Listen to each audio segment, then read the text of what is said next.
विधानसभा चुनाव में सियासी रण जारी है और इसी बीच आपको सीधे लिए चलते हैं हेमंत सोरेन के प्रेस कॉन्फ्रेंस में मुख्यमंत्री कुछ कह रहे हैं। उनको 20-25 लाख 50 लाख रुपए मिलते हैं। अब ये है कि घर में आप 20-50 हजार रुपया भी रख नहीं सकते।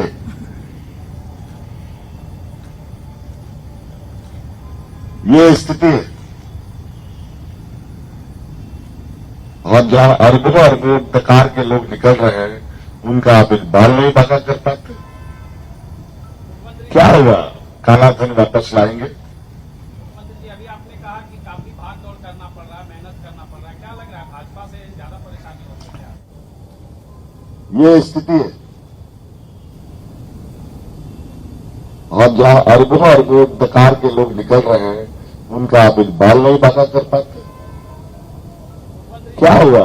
काला धन वापस लाएंगे। मुख्यमंत्री जी, अभी आपने कहा कि काफी भाग दौड़ करना पड़ रहा है, मेहनत लेना है, और विशेषकर जो प्लेयर हैं उनको तो मैदान में रहना ही पड़ेगा। मुख्यमंत्री जी, एक सवाल है, बहुत दिन बाद भेंट हो रही है। छतरपुर, विश्रामपुर और राहुल गांधी ने आज सभा की है सर। धनबाद में आप टकरा क्यों गए? हाँ? छतरपुर और धनबाद और विश्रामपुर में आपका दोस्ताना संघर्ष क्यों हो गया, जबकि आपने प्रयास किया जो एकजुट है? देखिए, जो भी चीजें हुई है सब सहमति से, सभी लोगों की सहमति से चीजें हुई। उसमें कोई टकराव की बात नहीं। सीएम सर 5 साल हो गए, लेकिन ऐसा लगा आपको कि कोई चीज और जनता के लिए करना चाहे जो बच गया? देखिए, 5 साल आप कैसे जोड़ते हैं? 5 साल में तो 2-2.5 साल तो हमारा कोरोना लेके चला गया। बताइए, कोरोना में सारा चीज, स्कूल कॉलेज सब कुछ बंद। और 2-2.5 साल का जो पीरियड है, उसमें भी सैटरडे संडे और त्योहार, और उसके बाद हमारा चुनाव भी महीना भर 1.5 महीना भर पहले हो रहा है। 20 राज्य अलग होने के बाद कभी चुनाव पहले हुआ है क्या इस राज्य में? क्या आपत्ति, क्या विपत्ति आ गई, क्या आपदा हो गया कि चुनाव पहले हो रहा है? इस सवाल का मुझे कोई जवाब दे तो मैं जानना चाहूंगा, मेरी जिज्ञासा है। इनको ही नहीं बता रहा। ये जो चुनाव के समय के ऊपर सवाल उठा रहे हैं, इस बार क्या लगता है कि आप सत्ता में आ रहे हैं वापस? देखिए, मैं कोई सर्वे नहीं करता और ना इस तरीके का भविष्यवाणी करता हूं। मुझे लगता है ये जनता के मूड से आपको खुद ही पता चलता होगा कि कल क्या होना है। और अभी समय बाकी है। मुझे लगता है उस समय को बीतने दीजिए, उसके बाद थोड़ा दिमाग पर जोर लगाया जाएगा तो कुछ परिणाम के बारे में बताने की स्थिति पे हुआ जा सकता है। कांग्रेस का कैंपेन बहुत म्यूटेड है इस बार, क्या वो आपके लिए बैगेज बनता जा रहा है? देखिए, 5 अंगुली एक बराबर नहीं होते।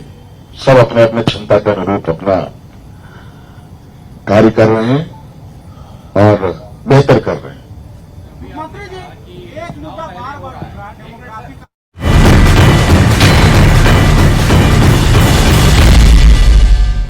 तो मुख्यमंत्री हेमंत सोरेन को आप सुन रहे थे। दरअसल उनकी तरफ से प्रेस कॉन्फ्रेंस की गई है। उनके निजी सलाहकार के घर पर आईटी का छापा पड़ा था।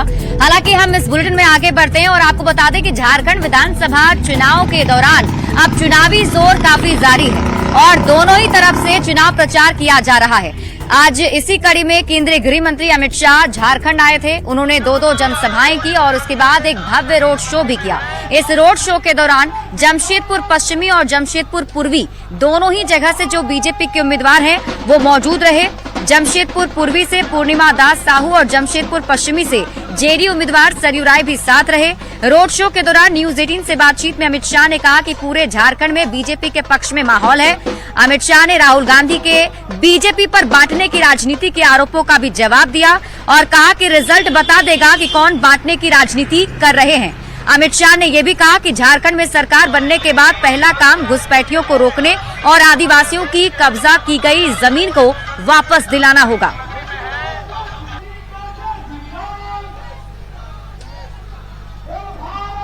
गृहमंत्री अमित शाह हमारे साथ मौजूद है यहाँ पर झारखंड विधानसभा चुनाव के प्रचार में। अमित भाई, आप यहाँ पर कोल्हान रीजन में प्रचार कर रहे हैं। 14-0 पिछली बार स्कोर था, इस बार आपको यहाँ पर कितनी उम्मीद है जमशेदपुर कोल्हान रीजन में? देखिए, पूरे झारखंड में भारतीय जनता पार्टी की सरकार बनाने के पक्ष में माहौल है। हम पूर्ण बहुमत के साथ कोल्हान, रांची, सब जगह पे हम सरकार बनाने जा रहे हैं, बहुमत प्राप्त। राहुल गांधी की तरफ से आरोप लगाया जाता है अमित भाई कि आप लोग बांटने की राजनीति कर रहे हैं और आदिवासियों का मुद्दा डाइल्यूट कर दिया है। चलिए, आप देखिए, अभी परिणाम आएंगे, मालूम पड़ जाएगा कि बांटने की राजनीति कौन करता है। एक अंतिम सवाल कि अगर आपकी सरकार आई, पहला काम क्या करेंगे आप? फर्स्ट प्रायोरिटी क्या करेंगे अगर सरकार आई? हम पहली प्रायोरिटी घुसपैठियों को रोकने के लिए काम करेंगे और इसके साथ साथ दान से जो जमीन घुसपैठियों ने हड़प करी है, वो जमीन वापिस आदिवासी बच्चियों को, माताओं को दिलाने का। एक अंतिम सवाल, सबसे बड़ी चुनौती इस विधानसभा चुनाव में आपके लिए क्या है अमित भाई? देखिए, झारखंड की जनता मन बना चुकी है। मैं मानता हूं हम प्रचंड बहुमत से जीते। तो देखिए, केंद्रीय गृह मंत्री अमित शाह ने एनडीए के पक्ष में वोट की अपील की, प्रचार किया, तो इधर राहुल गांधी भी पीछे नहीं है। इंडिया अलायंस के जो उम्मीदवार हैं जलेश्वर महतो धनबाद से, उनके पक्ष में वोट की अपील करने के लिए राहुल गांधी भी धनबाद पहुंचे। धनबाद में उन्होंने एक बड़ी जनसभा को संबोधित किया और इसके साथ ही बीजेपी पर उन्होंने कई गंभीर आरोप भी लगाए और अपने पक्ष में वोट की अपील भी की। कांग्रेस उम्मीदवार जलेश्वर महतो के पक्ष में लोगों से वोट की अपील की गई और इस दौरान राहुल गांधी ने कहा कि चुनाव के बाद खटाखट महिलाओं के खाते में हर महीने पैसे आएंगे। राहुल गांधी ने बीजेपी पर आदिवासी और पिछड़ा विरोधी होने का आरोप लगाया और साथ ही समाज को बांटने की राजनीति का भी आरोप लगाया है। झारखंड की महिलाएं, आप तैयार हो जाइए, आप रेडी हो जाइए, क्योंकि चुनाव के एकदम बाद खटाखट खटाखट खटाखट हमारी सरकार हर महीने, ये देखिए मुस्कुरा रही है, हमारी सरकार हर महीने आपके बैंक अकाउंट में 2,500 रुपए खटाखट खटाखट खटाखट अंदर। और कांग्रेस पार्टी और इंडिया गठबंधन देश को वायदा देते हैं, पार्लियामेंट में, लोकसभा में वायदा देते हैं कि हम जाति जनगणना इसी लोकसभा में पास करवा के दिखाएंगे। झारखंड में हमने कह दिया है, आदिवासियों को 26% से 28% रिजर्वेशन हम बढ़ा के दे देंगे। दलितों को 10% से हम 12% कर देंगे और पिछड़े वर्ग को 14% से हम 27%। वहीं बीजेपी के राष्ट्रीय अध्यक्ष जेपी नड्डा भी झारखंड के पलामू पहुंचे, जहां उन्होंने एक बड़ी जनसभा को संबोधित किया और लोगों से एनडीए के पक्ष में वोट की अपील की। साथ ही साथ हेमंत सोरेन सरकार पर जमकर बरसते भी नजर आए।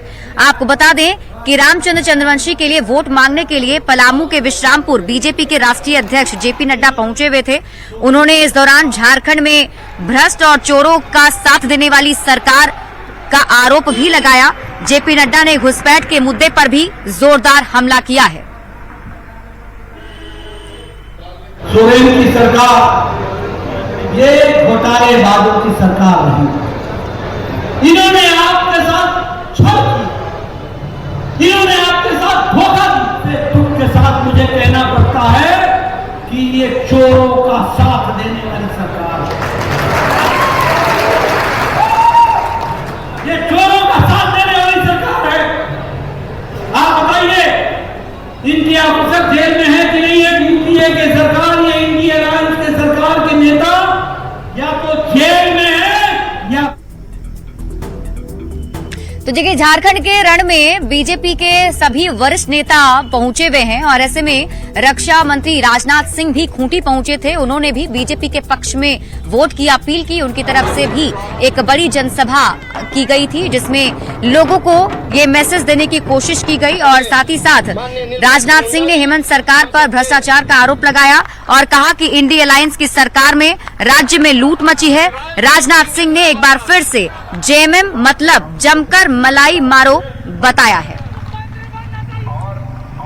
यहाँ पर सरकार झारखंड मुक्ति मोर्चे की चल रही है, उसमें कांग्रेस भी शामिल है, राजद भी उसमें शामिल है, लूट मची हुई है, भ्रष्टाचार के मामले में यहाँ के मुख्यमंत्री को जेल की हवा खानी पड़ रही है। मैं कहना चाहता हूं, लंबे समय से भारतीय जनता पार्टी हिंदुस्तान के अन्य राज्यों में सरकारें चला रही है, क्यों नहीं भारतीय जनता पार्टी का कोई मुख्यमंत्री भ्रष्टाचार के आरोप में जेल में गया? यहां पर भी हमारे मुख्यमंत्री रहे हैं बाबूलाल मरांडी, यहां पर हमारे मुख्यमंत्री रहे हैं अर्जुन मुंडा, रघुवर दास, क्यों नहीं कोई मां का लाल उनके ऊपर उंगली उठाकर भ्रष्टाचार का। और झारखंड के इस महासंग्राम में कल प्रधानमंत्री नरेंद्र मोदी की भी एंट्री होगी। पीएम मोदी भी यहां रोड शो करने वाले हैं, रांची आएंगे और रांची में भव्य रोड शो की तैयारी है। आपको बता दें कि प्रधानमंत्री नरेंद्र मोदी का लगातार झारखंड दौरा भी हो रहा है और पीएम मोदी एक हफ्ते में दूसरी बार झारखंड आ रहे हैं। रांची में उनका रोड शो होगा। 10 नवंबर को पीएम मोदी बोकारो और गुमला में चुनावी सभा को संबोधित भी करेंगे। शाम को रांची के रातू रोड में भव्य रोड शो करेंगे। पीएम मोदी के दौरे को लेकर पार्टी और प्रशासन के स्तर से युद्ध स्तर पर तैयारी भी की जा रही है। पीएम मोदी 13 नवंबर को यानी वोटिंग के दिन भी चुनावी सभा को संबोधित करने वाले हैं। 13 नवंबर को देवघर और फिर वो गोड्डा पहुंचेंगे, जनसभा होगी। और इसके पहले आपको बता दें कि विधानसभा चुनाव प्रचार के लिए पीएम मोदी 4 नवंबर को भी झारखंड आए थे और उस वक्त भी उन्होंने बीजेपी के पक्ष में वोट की अपील की थी और कई आरोप भी लगाए थे, कई मुद्दे उठाए गए थे। और खास तौर पर आपको बताएं तो इस बार झारखंड में बीजेपी की तरफ से जो बड़ा मुद्दा उठाया जा रहा है भ्रष्टाचार का, घुसपैठियों का, और हो सकता है कि प्रधानमंत्री नरेंद्र मोदी एक बार जब फिर रांची पहुंचे और जो चुनावी जनसभा 2 जगह करने वाले हैं तो उसमें वो इन मुद्दों को फिर से उठा सकते हैं।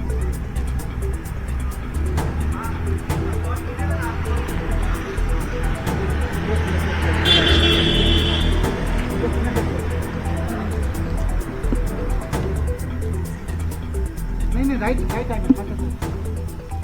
देखिए सर।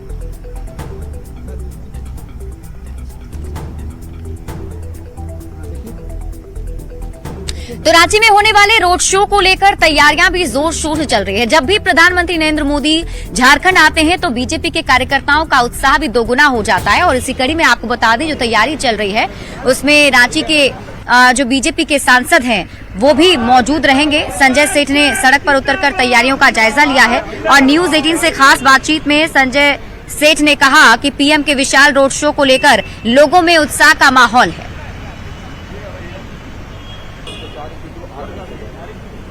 और रातू रोड में दुनिया का सबसे लोकप्रिय नेता का आना, इतने में इतना उत्साह है कि कल लाखों लोग स्वागत करेंगे। लोग आरती उतार भी लोग पूछ रहे हैं कि हम अपने घर से आरती उतार सकते हैं। हमने कहा अपने घरों पे हो तो आरती उतार सकते हो। कल ब्राह्मण समाज के लोग आ रहे हैं, 500 ब्राह्मण एक साथ शंख बजाकर एक मंच पर स्वागत करेंगे। कहीं छऊ नृत्य हो रहा है, कहीं आदिवासी ढोल नगाड़ों से स्वागत हो रहा है। सिख समाज के लोग करतार साहब जो कॉरिडोर बना है उसका गुरुद्वारा के बाहर अभूतपूर्व स्वागत कर रहे हैं। और देखिए कल झारखंड की राजधानी रांची में बड़ा शो होने वाला है। इसे आप बड़ा चुनावी शो भी कह सकते हैं क्योंकि प्रधानमंत्री नरेंद्र मोदी एक रोड शो करने वाले हैं और उस रोड शो की तैयारी के लिए प्रशासन भी पूरी तरह से अलर्ट है। पूरी तैयारी की जा रही है ताकि कहीं कोई दिक्कत ना आए क्योंकि प्रधानमंत्री मोदी जब वहां मौजूद होंगे तो हजारों की संख्या में कार्यकर्ताओं की भी मौजूदगी होगी। ऐसे में एसपीजी की टीम यहां लगातार 2 दिन से कैंप कर रही है। पीएम मोदी यहां से विधानसभा की 6 सीट पर एनडीए के उम्मीदवार के लिए वोट भी मांगेंगे। एसपीजी के क्या निर्देश हैं, इसके अलावा जो सुरक्षा के लिए सारी आवश्यकताएं हैं, क्राउड कंट्रोल का है, उन सारे बिंदुओं पर डिटेल में ब्रीफिंग की गई और लोगों से फीडबैक लिया गया कि अगर उनका कोई पॉइंट है उन सारे बिंदुओं पर डिस्कशन हुआ। अब हम लोग उसको इम्प्लीमेंटेशन पार्ट में जा रहे हैं। एयरपोर्ट से लेके रोड शो वाला जो पैच है और फिर जहाँ से रोड शो प्रारंभ होता है और फिर एयरपोर्ट जाने तक का, तो इस पूरे रोड भ्रमण के दौरान और रोड शो के दौरान सुरक्षा व्यवस्था के लिए आज ब्रीफिंग रखी गई थी और इसके बाद रिहर्सल होगा और निर्धारित मापदंडों के तहत सुरक्षा की जाएगी। और आपको बता दें कि प्रधानमंत्री नरेंद्र मोदी कल गुमला में भी चुनावी सभा करने वाले हैं, जहां पूरी तैयारी की जा रही है और बताया जा रहा है कि प्रशासन की टीम भी पूरी तरह से इस तैयारी को लेकर अलर्ट है। बीजेपी के कार्यकर्ता भी पूरी तैयारी में जुटे हुए हैं। और आपको बता दें कि चुनावी सभा के दौरान हवाई अड्डा में पीएम मोदी की मौजूदगी होगी और एसपीजी की टीम यहां लगातार 2 दिन से कैंप भी कर रही है। पीएम मोदी यहां से विधानसभा की 6 सीट पर एनडीए के उम्मीदवार के लिए वोट की अपील भी करने वाले हैं। कल प्रधानमंत्री नरेंद्र मोदी गुमला के चुनावी दौरा में आएंगे। आपको बता दें, चुनावी दौरा का जो कार्यक्रम है वो गुमला के हवाई अड्डा मैदान में सुनिश्चित किया गया है। आप देख सकते हैं उसको लेकर के तैयारी है जो अंतिम चरण पर है। लगातार जो है कई दिनों से यहाँ पे जो तैयारी थी प्रधानमंत्री के कार्यक्रम को लेकर के की जा रही थी। प्रधानमंत्री के कार्यक्रम को लेकर के भाजपा कार्यकर्ताओं में काफी उत्साह का माहौल देखा जा रहा है।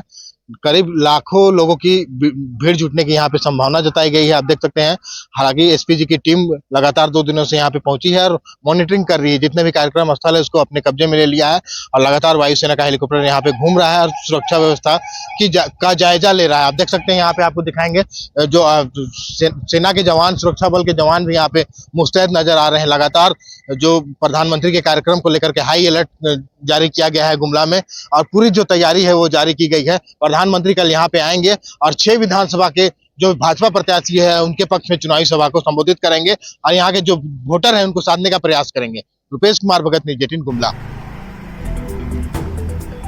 तो चुनाव प्रचार के मामले में एनडीए के साथ साथ इंडिया अलायंस की तरफ से भी लगातार जो नेता हैं वो चुनावी दौरा कर रहे हैं। इसी कड़ी में नेता प्रतिपक्ष तेजस्वी यादव भी झारखंड आने वाले हैं और वो भी इंडिया अलायंस के जो कैंडिडेट हैं उनके पक्ष में वोट की अपील करेंगे। आपको बता दें कि नेता प्रतिपक्ष तेजस्वी यादव, वीआईपी अध्यक्ष मुकेश सहनी, राज्यसभा सांसद संजय यादव चुनावी सभा में भाग लेने के लिए गढ़वा पहुंचे हैं और गढ़वा विधानसभा क्षेत्र के रमकंडा प्रखंड के पुनदागा के दुर्गा मंडप मैदान में ये चुनावी सभा का आयोजन किया गया था, जिसमें इंडिया महागठबंधन के उम्मीदवार मिथिलेश ठाकुर के पक्ष में सभी नेताओं ने वोट डालने की अपील भी जनता से की है।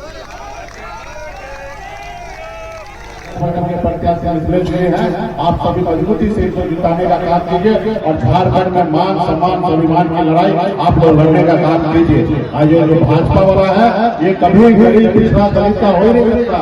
ये सिर्फ बांटने की बात करेंगे और आपको जोड़ने का बात नहीं करेंगे। इसलिए आप सभी से आग्रह है कि मजबूती से मिथिलेश जी को वोट देकर जिताने का काम कीजिए। केवल वोट लेकर के जाना और लोगों को आपको बीच में लड़ाने का काम, नफरत फैलाने का काम, भाई को भाई से लड़ाना, केवल यही काम है। उसी का संदेश लेकर के आए हैं कि भाई मिथिलेश जी को इस बार आप लोग पुनः चुनाव जिता करके और झारखंड विधानसभा चुनाव के इस लड़ाई में आरोप प्रत्यारोप का दौर भी जारी है और मुख्यमंत्री हेमंत सोरेन ने एक बार फिर से बीजेपी पर, खास तौर पर एनडीए पर हमला बोला। उनकी तरफ से कहा गया कि बिहार, असम या फिर अलग अलग राज्यों से जो नेता हैं वो झारखंड आ रहे हैं और झारखंड की जनता को गुमराह किया जा रहा है। आपको बता दें कि मुख्यमंत्री हेमंत सोरेन की तरफ से ये आरोप भी लगाया गया। कहा गया कि पोटका के जेएमएम उम्मीदवार संजीव सरदार के समर्थन में उन्होंने चुनावी सभा की। करंडी के जयपाल मुंडा ग्राउंड में जनता को संबोधित करते हुए उन्होंने एक बार फिर से दावा किया कि झारखंड में जेएमएम गठबंधन की सरकार बननी तय है। इस मौके पर कई बीजेपी नेताओं ने जेएमएम का दामन भी थाम लिया। कुछ हो भाई भी, कोई मुंडा भाई भी, टूरा भाई भी भारतीय जनता पार्टी का एजेंटी कर रहा है और पैसे लेकर के हमारे बीच में जहर बोने का काम कर रहा है। अब सरकार बुरा लगी, पार्टी बुरा लगी, इन जहर पीने लग गया और चांदो बगाहा जा थोड़ा चांदे आशीर्वाद कहना दुनिया अपने बाप बड़ी गया। नीता पे तलारे में गठबंधन का छाप है। संजीव सरदार को जिताइएगा ना, 200% जिताइए। और झारखंड की चतरा सीट से आरजेडी की कैंडिडेट रश्मि प्रकाश ने एक बार फिर से दावा किया है कि उनके ससुर सत्यानंद भोक्ता ने जो काम किए हैं, विकास की लकीर खींची है, वो उसे आगे बढ़ाएगी और विकास का मुद्दा लेकर जनता के बीच जाने वाली है।